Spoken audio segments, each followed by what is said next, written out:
Hi friends, అందరికీ నమస్కారం. మన ఎన్ఎంసి ఛానల్ చూసే ప్రేక్షకులకి స్వాగతం, సుస్వాగతం. మరి ఈరోజు మన ఎన్ఎంసి ఛానల్లో ఒక ఇంపార్టెంట్ టాపిక్ని మాట్లాడడం కోసం మీ ముందుకు రావడం అయితే జరిగింది ఫ్రెండ్స్.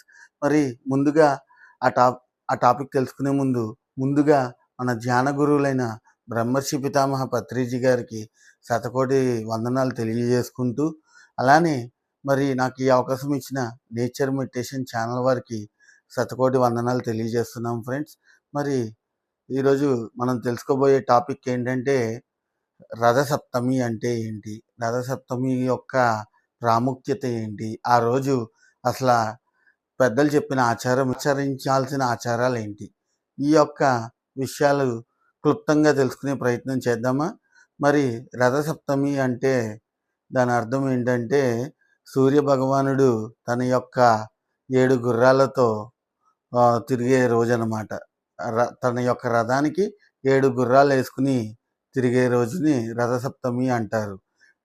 కరెక్ట్గా రథానికి 7 గుర్రాలు అనేవి ఎలా ఉన్నాయో మరి అలానే రథం యొక్క 7 గుర్రాలకి కూడా ఒక ప్రాముఖ్యత ఉంది. ఆ 7 గుర్రాలు ఏంటంటే మనకున్న వారంలో 7 రోజులని అర్థం. అంటే మనకి సోమవారం నుంచి ఆదివారం వరకు ఎలాగైతే 7 రోజులు ఉన్నాయో మరి అలానే ఆ యొక్క ప్రాముఖ్యత ఒక్కొక్క గుర్రానికి ఒక్కొక్క ప్రాముఖ్యత అనమాట. ఆ 7 గుర్రాల్లో ఒక్కొక్క గుర్రానికి ఒక్కొక్క ప్రాముఖ్యతని ఈ రథసప్తమి అంటారు. ఇది మాఘమాసంలో వస్తుంది కాబట్టి మాఘశుద్ధ సప్తమి అని కూడా అంటారు. అలానే సూర్య భగవానుడి యొక్క జయంతి కాబట్టి ఆ రోజునాడు రథసప్తమిని జరుపుకోవడం జరుగుతుంది. మరి రథసప్తమికి ఫస్ట్గా మనం చెప్పుకునేది ఏంటంటే సూర్య భగవానుడి జయంతి. మరి సూర్య భగవానుడి జయంతి కాబట్టి ముందుగా మనం సూర్య భగవానుడిని పూజ చేసుకోవాలి. ఏ విధంగా పూజ చేసుకోవాలి? సూర్యోదయానికన్నా ముందే, అంటే వేకువజాము కన్నా ముందే లెగిసి నదీ స్నానం చేయాలి. నదీ స్నానం కూడా ఎలాగంటే నెత్తి మీద జిల్లేడాకులు పెట్టుకుని 2 రేగుబళ్ళు, వీలైతే ఒక 2 నాణాలు పెట్టుకుని మనం నదీ స్నానం చేయాలనేసి మనకు పెద్దలు చెప్పిన ఆచారం. కానీ ఇప్పుడున్న పరిస్థితుల్లో మనం ఆ ఆచారాన్ని ఆచరించలేం కాబట్టి మనం ఇప్పుడు ఏమేం చేయాలంటే వేకుజాము కన్నా ముందే లెగవాలి, జిల్లేడాకుల్ని నెత్తి మీద పెట్టుకోవాలి. వీలైతే ఒక్క నాణాన్ని పెట్టుకుని 2 కానీ 3 కానీ రేగుబళ్ళు నెత్తి మీద పెట్టుకుని నెత్తి మీద తలస్నానం అనేది ఖచ్చితంగా చేయాల్సిన మొట్టమొదటి ఆచారం. ఇది రథసప్తమి నాడు చేయాల్సిన మెయిన్ ఆచారం. ఓకే.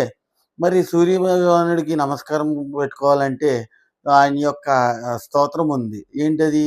ఆదిదేవ నమస్తుభ్యం ప్రసీద మమ భాస్కర దివాకర నమస్తుభ్యం ప్రభాకర నమోస్తుతే సప్తాస్వరదమారూఢం ప్రచండం కశ్యపాత్మజం శ్వేత పద్మధరం దేవం తం సూర్యం ప్రణమామ్యహం అంటూ ఆదిత్య స్తోత్రం ఒకటి ఉంటుందండి. మరి దాన్ని తప్పకుండా ప్రతి ఒక్కరూ చదివి అలాగే వీలైతే సూర్య నమస్కారాసనాలు కూడా వెయ్యాలన్నమాట. ఎన్ని వెయ్యాలి అని అనుకుంటే మీ ఓపిక, మీ ఎనర్జీ. ఖచ్చితంగా సూర్యుడిని మనం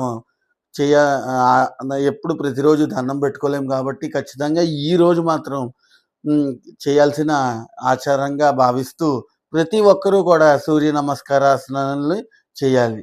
తర్వాత అసలు ఈ రథసప్తమి ఎందుకు వచ్చింది అనేది మనం తెలుసుకునే ప్రయత్నం అయితే చేద్దాం ఫ్రెండ్స్. మరి సూర్యుడు దక్షిణాయనం నుంచి ఉత్తరాయణానికి ప్రవేశం జరిగే రోజు కాబట్టి ఇది రథసప్తమి అని. మాఘమాసంలో జరుగుతుంది, మకర రాశిలోకి జరుగుతుంది కాబట్టి, అంటే దక్షిణ దిక్కు నుంచి ఉత్తర దిక్కునానికి ప్రయాణం చేసే విధానాన్ని దక్షిణాయనం నుంచి ఉత్తరాయణం అంటారు. ఆయనం అంటే దాని అర్థం ప్రయాణం. దక్షిణ దిక్కు నుంచి ఉత్తర దిక్కుకి ప్రయాణం చేస్తాడు సూర్యుడు. అందుకే మనకి మకర సంక్రాంతి కూడా వచ్చింది. ఈ మకర సంక్రాంతి అనేది ఏంటి? మకర రాశిలోకి సూర్య భగవానుడు దక్షిణ దిక్కు నుంచి ఉత్తర దిక్కునికి ప్రయాణం చేస్తున్నాడు కాబట్టి దక్షిణాయనం నుంచి ఉత్తరాయణంలోకి జరుగుతుంది. అలాగే దీనిని ఇంకో విధంగా కూడా అనుకోవచ్చండి. చలికాలానికి ముగింపు అని అంటారు. అంటే రథసప్తమి రోజు నాడు మరి ఆ యొక్క సూర్యకిరణాలు మన భూమి మీదకి వచ్చి అంటే ఆ రథం యొక్క చక్రమంతా చలిని ఆహ్, తీసుకుని వెళ్ళిపోతాడనమాట. రథం యొక్క చక్రం ఎంతైతే సైజు ఉంటుందో, అంత సైజ్ చలిని కొంచెం ఈ భూలోకం నుంచి తీసుకొని వెళ్ళిపోతాడు. కాబట్టి మరి ఈ రథసప్తమి రోజు నాడు చలికాలానికి కొంచెం ముగింపు పలుకుతుంది. అసలు నిజంగా చలికాలం ఎప్పుడు వెళ్తుందంటే, శివరాత్రి రోజు నాడు వెళ్ళిపోతుంది. ఆ చలి శివోహం శివోహం అంటూ ఈ భూలోకాన్ని వదిలేసి ఇంకా ప్రయాణం అవుతుంది. అప్పుడే మనకి వేసవి కాలం అనేది ఆరంభం అవుతుంది. మరి ఆ వేసవి కాలం యొక్క వెచ్చదనం ఎలా ఉంటుందో మనందరికీ తెలుసు. కానీ అది రేపటి నుంచి కొంచెం ప్రారంభం అవుతుందన్నమాట. అంటే రథసప్తమి రోజు నాడు వచ్చే సూర్యుడి యొక్క కాంతి ఏదైతే ఉంటుందో అది మరి కొంచెం మన భూమి మీదకి వచ్చి ఆ చలిని కొంచెం తగ్గించి మరి దాన్నే దూరం చేసే ప్రయత్నం చేస్తుంది మరి ఈ రథసప్తమి రోజు నాడు. అందుకే సూర్య భగవానుడి యొక్క జయంతినిగా రథసప్తమిని అందరూ గుర్తించారు.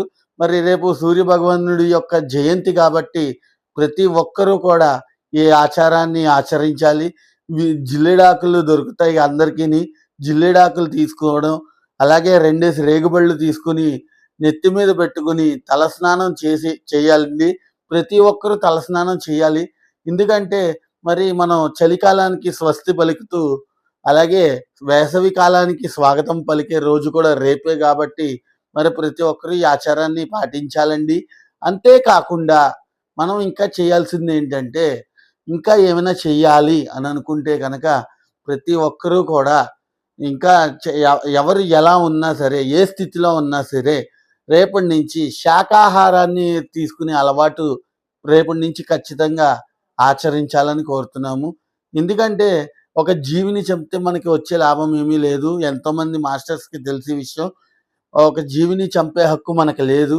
మనకి ప్రాణం పోసే శక్తి మనలో లేనప్పుడు వాటి యొక్క ప్రాణం తీసే హక్కు కూడా మనకు లేదు. మనకి ఎవరిచ్చారని చెప్పి బ్రహ్మర్షి పత్రిజీ గారు అందరిని నిలదీసి ప్రతి ఒక్కరిని ధ్యానం చేయండి. ప్రతి ఒక్కరు శాకాహారులుగా మారండి అని ఎంతో చక్కగా ఆయన చెప్పడం జరిగింది కాబట్టి మరి ఈ యొక్క ఆచారాన్ని రథసప్తమి నుంచి మొదలుపెట్టాల్సిందిగా నేను కోరుతున్నాను. ఎవరైనా ఇంకా నాన్ వెజ్ తింటూ ఉంటే కనుక దయచేసి ఆ నాన్ వెజ్‌ని వదిలేయండి. మీరందరూ కూడా శాకాహారులు కావాలి. మా పత్రి సార్ కన్నా బంగారు కళ జ్ఞాన జగత్, శాకాహార జగత్, పిరమిడ్ జగత్ ఈ 3 కూడా నెరవేరాలని మనస్ఫూర్తిగా మేము కోరుకుంటున్నాము. అంతేకాకుండా ఇంట్లో ఉన్న లేడీస్ ఉంటారు కదా! అంటే అమ్మలు గాని, అక్కలు గాని, చెల్లెలు గాని ఎవరైనా సరే వాళ్ళు ఏం చేయాలంటే పొద్దున్నే సూర్యోదయానికన్నా ముందే లెగిసి తలస్నానం చేసి, అలాగే ఆ రోజు ఇంటి నిండా రథం యొక్క ముగ్గులు వేయాలండి. ప్రతి ఒక్కళ్ళు కూడా రథం యొక్క ముగ్గులు వేయండి. మరి మీ ఎందుకంటే రథసప్తమి కాబట్టి ముందుగానే ఇల్లంతా కడిగుంచుకోండి. మరి ఇల్లంతా కడిగుంచుకుని ఇంటి నిండా అంటే మీ యొక్క ప్రాంగణంలో రథం సైజు ముగ్గు వేసి మరి ఆ యొక్క రథసప్తమిని అందరూ జరుపుకుంటారని ఆశిస్తున్నాము. ఇది తెలుగువాడు ఖచ్చితంగా ఆచరించాల్సిన మొట్టమొదటి పండుగ ఇదే. కాబట్టి ప్రతి ఒక్కరూ కూడా రేపటి నుంచి రేపు ఉదయం అందరూ కూడా సూర్యోదయానికి ముందే అంటే వేకువజాముకన్నా ముందే కరెక్ట్‌గా చెప్పాలంటే బ్రహ్మ ముహూర్తం 4:30కి స్టార్ట్ అవుతది. ఆ 4:30కి తెల్లవారుజాము 4:30కి లెగిసి ప్రతి ఒక్కరూ తలస్నానం చేసి మరి ఈ యొక్క రథసప్తమిని అందరూ ఆనందంగా ఉండాలని కోరుకునే యొక్క పండుగ కాబట్టి మరి ఆనందంతో పాటు కావాల్సింది ఇంకోటేంటి ఆరోగ్యం కావాలి. మనకి ఇంకోటేం కావాలంటే ఆరోగ్యం. మరి ఆరోగ్యం కావాలంటే మనకి చక్కనైన భోజనం వెళ్ళాలి. భోజనం వెళ్ళాలంటే పంటలు బాగా పండాలి. మరి పంటలు కూడా మన చుట్టుపక్కల మనం ఒకవేళ వ్యవసాయం చేస్తే తెలుస్తది. మనం వ్యవసాయం చేయలేనోళ్ళు కూడా ఉంటారు చాలామంది. ఆళ్ళు ఏం కోరుకోవాలంటే ఎంతోమంది రైతులు ఈ యొక్క పంట భూమిని కాపాడాలి. మరి ఈ యొక్క పంట బాగా పండాలి.